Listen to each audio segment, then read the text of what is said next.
My blind date smiled and said, "You look just like my late wife." Flattered, I laughed, until he pulled out his phone. The screensaver was a picture of me. In a wedding dress. "You've finally come home," he whispered, reaching into his pocket. The waiter rushed over, dropping a note onto my lap that read, "Get out now. He knows." "Hey Reddit, I need to share something that happened to me recently. It's been eating away at me, and I can't keep it bottled up any longer. A few weeks ago, my friend set me up on a blind date. I was hesitant at first, but she insisted that this guy was perfect for me. She said he was kind, successful, and looking for something serious. We agreed to meet at a cozy little restaurant downtown. When I arrived, he was already there, waiting with a smile. He stood up, pulled out my chair, and greeted me warmly. "You look just like my late wife," he said, his eyes misting over. I laughed nervously, unsure of how to respond. "That's quite the compliment," I said, trying to keep the mood light. He reached into his pocket and pulled out his phone. "Let me show you a picture," he said. He turned the screen towards me, and my heart stopped. It was a photo of me, in a wedding dress, standing next to him. "You've finally come home," he whispered, reaching into his pocket again. At that moment, the waiter rushed over and discreetly dropped a note onto my lap. I unfolded it with trembling hands. "Get out now. He knows." I looked up, and the waiter was gone. The man across from me was still smiling, his hand still in his pocket. I stood up abruptly, knocking over my chair. "I'm sorry, I have to go," I said, backing away. He didn't move, just watched me with that same unsettling smile. I left the restaurant and ran to my car, locking the doors behind me. My hands were shaking so badly I could barely start the engine. I don't know who that man was, or how he got that photo. I don't know what he meant by, "You've finally come home." But I do know one thing, I won't be going on any more blind dates anytime soon. Has anyone else experienced something like this? I can't be the only one. I didn't sleep that night. Every time I closed my eyes, I saw his face. That smile. The way he whispered those words like we were already deep into some shared history I knew nothing about. The next morning, I went over everything again. The photo on his phone, that was me. There was no denying it. My face. My body.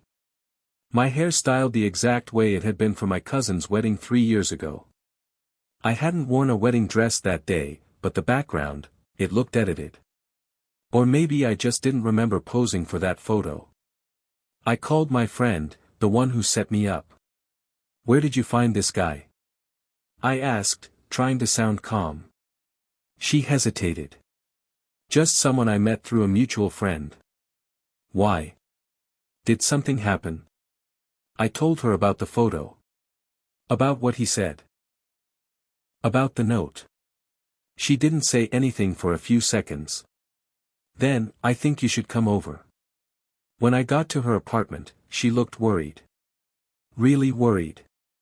She had her laptop open, and on the screen was a forum, some kind of private board where people shared stories about weird encounters, stalkers, people pretending to be someone they're not. She scrolled through one thread and stopped. There he was. A grainy image, but it was definitely him. Same face. Same eyes. Same damn smile. Except the username who posted it called him, the groom. Apparently, this wasn't the first time he'd shown up with a story like that. Other women, scattered across different states, said similar things.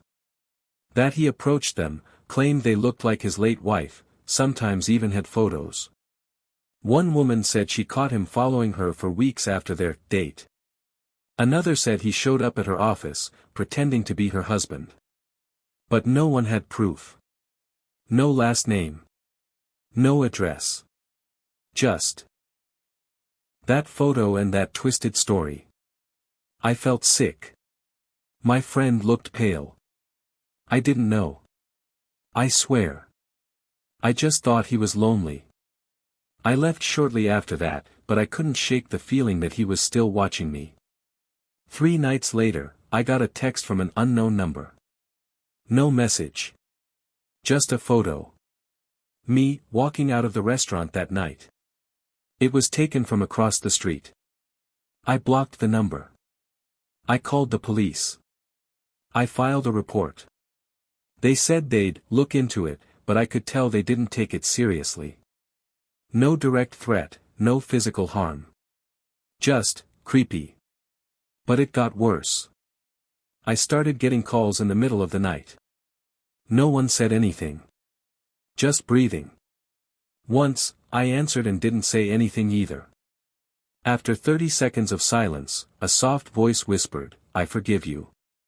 I threw the phone across the room. I installed cameras around my apartment. Changed my locks. Quit my job. Started working remotely from a place outside the city. I didn't tell anyone where I went, not even my friend. But even here, I feel it. One morning, I found a single red rose on my porch. No note.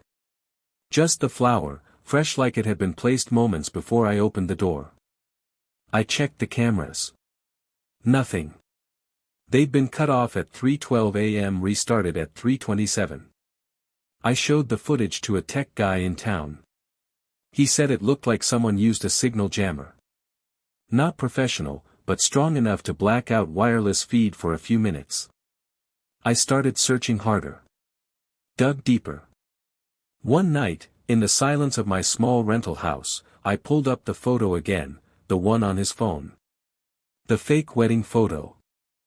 I zoomed in on the background. Something I hadn't noticed before. A painting. A very specific painting I'd seen before, in a museum in Chicago. A one-of-a-kind abstract piece by a local artist. Which meant the photo had to be taken there. Or at least pretended to be taken there. I reached out to the museum. Asked if they had wedding events there. One of the curators got back to me. They said that painting was part of a private collection now, owned by a man who bought it at auction 5 years ago. The buyer's name didn't exist.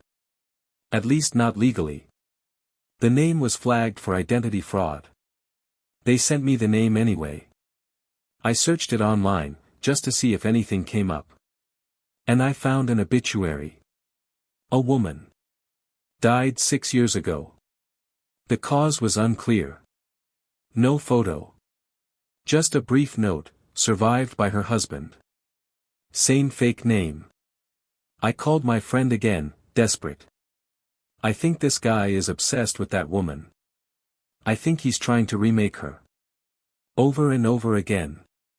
With people who look like her. Silence. Then she whispered, "That explains the other thing." What thing? She hesitated. Last year, when I was seeing someone. I never told you this, but, he told me the same thing. That I looked like his late wife. He even showed me a photo. But it wasn't me. It was, you. My blood ran cold. He said he wanted to meet you, she added. I thought he was just being polite. I never followed up.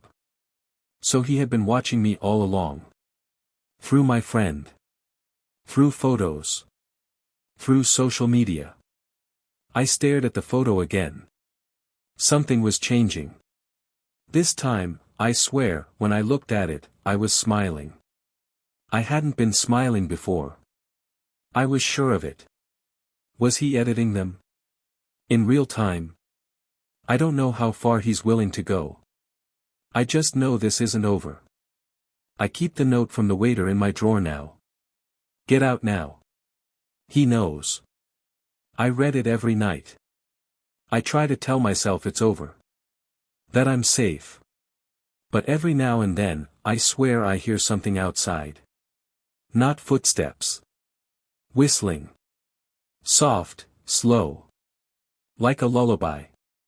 A song I've never heard, but somehow, it feels familiar. Like a memory I don't want to remember. Like something from a life I never lived. And I can't stop wondering, what if I was his wife? What if I don't remember? What if I'm not who I think I am? And what if he's coming to take me home again? I didn't want to believe it. That thought, what if I was his wife, sat in my chest like a stone. Heavy. Cold. I'd never had memory problems, never had a head injury or anything like that. But after everything, after seeing that photo, hearing that voice whisper, "I forgive you," in the dark, the note from the waiter. I started questioning everything. I needed answers. Real ones. And the only way to get them was to go back to the beginning. I drove back to the restaurant where we first met. It had been a few weeks, but I had to know if that waiter was real. If anything was real. It was daytime this time, and the place was mostly empty. A hostess greeted me, but I asked to speak with the manager. She seemed reluctant but eventually went to get him. He came out, older guy, nice suit. Smelled like too much cologne. I asked him if he remembered the night I came in, if he knew the waiter who gave me the note. His face went still. "We don't have waiters," he said slowly. "We only have servers. All of them are women." I told him a man brought me the note. He frowned and said, "That's not possible. We had no male staff on that night." I showed him the note. He looked at it for a long time, then quietly said, "You should leave. Now." I asked why. He glanced around, lowered his voice. "That man you were with? He comes in here every few months. Always with a different woman. Always sits at the same table. He pays in cash. Never gives a name. And the women, they never come back." "What do you mean?" I asked, heart racing. He didn't answer. I left the restaurant shaking. At home, I couldn't stop thinking about what he said. They never come back. I still had the photo saved on my phone, the one from his screen. I zoomed in again, desperate. I scanned every detail, hoping something new would jump out. And then it did. In the corner of the image, reflected in a mirror behind us, was another face. A woman. She was staring straight at the camera. Her face pale, her mouth slightly open. Almost like she was screaming silently. I enhanced the photo as best I could. Her face, it looked just like mine. But not quite. Slightly older. Slightly thinner. But definitely related. It hit me like a train. My sister. Only. I didn't have a sister.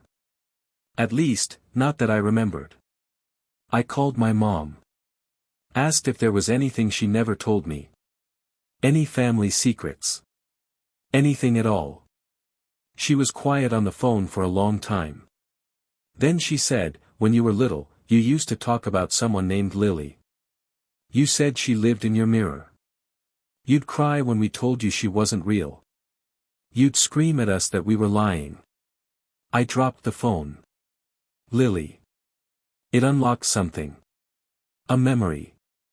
Not clear, just flashes. A white dress. A garden. Laughter. Crying. And a man's voice whispering, "You promised." I was spiraling. I booked a therapy session. A trauma specialist. After 3 sessions, she suggested something called regression therapy. I was hesitant, but desperate. We did it. Under hypnosis, things came back. A wedding. The man. His name was Miles. That smile. That voice. He wasn't just obsessed with me. He was my husband.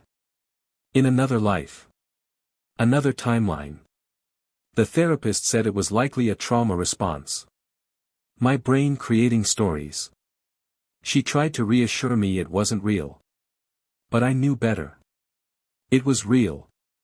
Somehow, some way, this man had found a way to cross time. Or dimensions. Or something. And he wanted me back. Not just me. The version of me that had died. That he lost. He was rebuilding me. Bit by bit. When I looked back at the photo one more time, something else had changed. I wasn't alone anymore.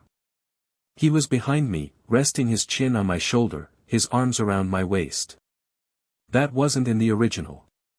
And I hadn't saved an updated version. I heard the front door creak. I live alone. I grabbed the nearest thing I could find, a heavy lamp, and crept toward the hallway. No one there. But on the floor. A note. White paper. Same handwriting as before. You left once. Don't try it again. This time, we finish our vows. I ran. I didn't pack. I didn't call anyone. I just ran. I drove 5 states away. Checked into a motel under a fake name. Smashed my phone. I sat on the edge of the motel bed, staring at the blank TV screen. And then, it turned on. By itself. Static first. Then his face. Miles. He was smiling. I forgive you, he said again. And the screen went black. I screamed. Tore the cord out of the wall. I ran outside. And parked under the only working street lamp. Was a car. Black. Running. Driver's side door cracked open. I walked slowly to it, heart slamming against my ribs. Inside. A dress. White. Lace. Old-fashioned. And a ring box. Inside the box was a note.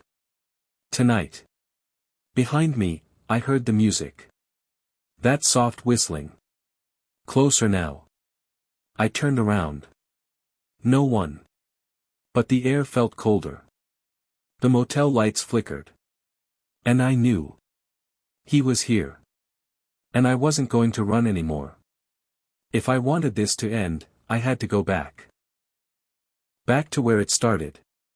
Back to the place in the photo. I returned to the museum in Chicago. Talked my way inside during closing hours. Told them I was doing research on art history. It wasn't hard, people will let you do almost anything if you look desperate enough. I waited until everyone was gone. Found the painting. Stared at it. Waited. The lights flickered. The air grew cold again. And in the reflection of the glass covering the painting, I saw him. Standing behind me. Smiling. You came home, he whispered. I turned around slowly. And for the first time, I saw him clearly. He wasn't human anymore. His eyes were too dark. His smile too wide. His skin stretched like it was trying to remember what it used to be. You said, till death, he said. And you died. But I didn't. I reached into my pocket. Pulled out the ring box. Threw it at his feet. You buried me, I said. It's over. He looked down. When he looked back up, he was crying. Black tears. I waited, he whispered. I didn't. And then, darkness. I woke up in a hospital. They said I'd collapsed in the museum. That a janitor found me unconscious in front of the painting. They said I was dehydrated. Stressed. That I hallucinated. But I know better. In my hand, I was still holding the wedding ring. And engraved inside it were 2 words, welcome back. I've moved again. New name. New phone. But sometimes. When I pass a mirror. I see him. Behind me. Smiling. Waiting. Because some promises don't end with death. They begin there. I couldn't throw the ring away. I tried. I left it on a train. Dropped it down a sewer grate. Once, I even mailed it to a fake address with no return name. Every time, it came back. One time it was in my shoe. Another time, I found it in my fridge. But the worst? I woke up choking on it. He wanted me to wear it. He wanted me back. I started dreaming again. But not normal dreams, memories. A wedding. Not a happy one. I remember a storm. Black skies. Rain that sounded like whispers. The guests were shadows. Miles stood at the altar, but his face flickered, like a glitch. Sometimes it looked like a man. Other times, like something wearing a man's face. He made me say the vows. Forever. Always. Even in death. When I woke up, the ring was on my finger. I ran to the mirror. Tried to pull it off. It wouldn't budge. And then, he appeared. Not in real life. Not this time. But inside the mirror. He reached toward me. But it wasn't glass anymore. His hand came through. I screamed and backed away, tripping, falling. When I looked up, he was gone. But the mirror was cracked. A single word written across it, wife. I booked a flight that night. One way. Remote town.